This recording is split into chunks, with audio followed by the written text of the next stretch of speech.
Merci Monsieur le Président. Alors je vais essayer d'être un peu plus volontariste et surtout de me concentrer sur les orientations de ce rapport, c'est-à-dire vraiment sur les choix politiques qui sous-tendent l'Europe qui vient d'être présentée. Alors, ça a été rappelé, celui-ci s'inscrit dans un contexte financier contraint et complexe, et ce, malgré l'adoption du PPI destiné à doter la métropole d'un outil de pilotage des investissements sur une échelle de temps long.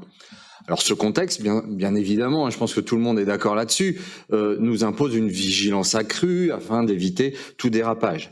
Mais ça exige surtout de confirmer un certain nombre de choix stratégiques qui vont permettre de conforter des investissements que nous devons impérativement réaliser dans les années à venir.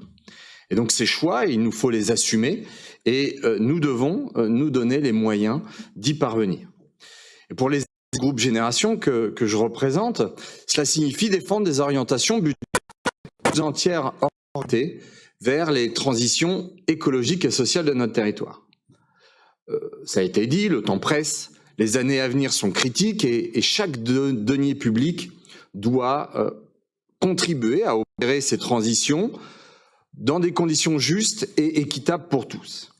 Et en effet, je voudrais insister là-dessus, la question de la justice sociale face aux enjeux climatiques doit être au cœur des choix qu'il va falloir opérer, qui seront retranscrits dans le prochain budget.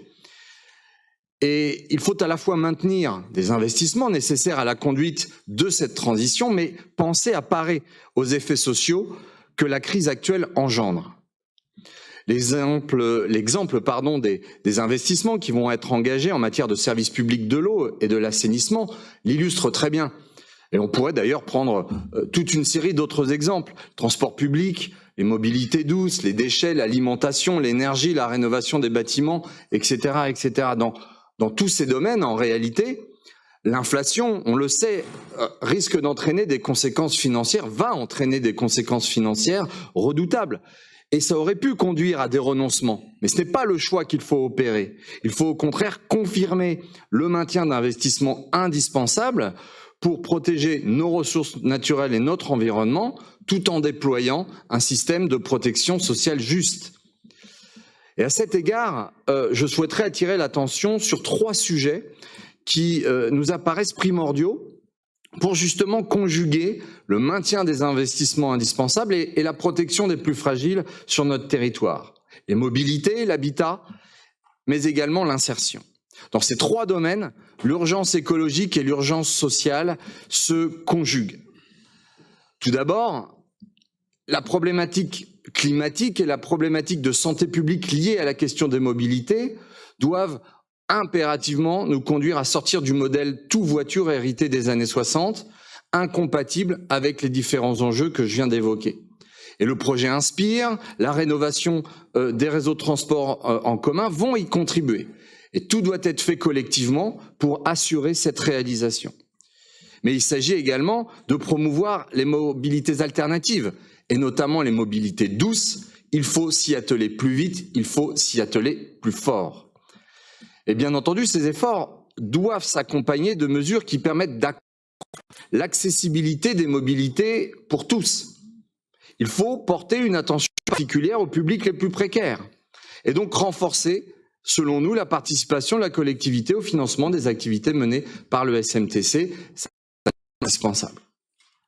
Ensuite, pour ce qui concerne l'habitat, il nous semble que la politique métropolitaine en la matière doit continuer et doit se maintenir comme une des compétences cardinales de la collectivité en matière sociale. C'est le sens du PLH, très ambitieux, qui est adopté.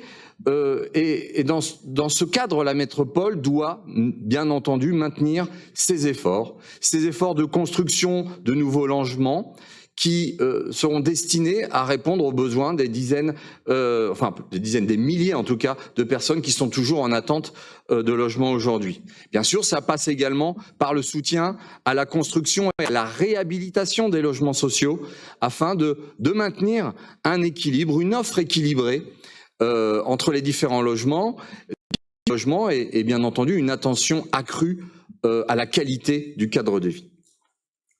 Enfin, dernier point, pour assurer une transition juste du territoire, il nous semble que la question de l'insertion des personnes les plus fragiles, les plus précaires, doit occuper une place centrale dans nos délibérations.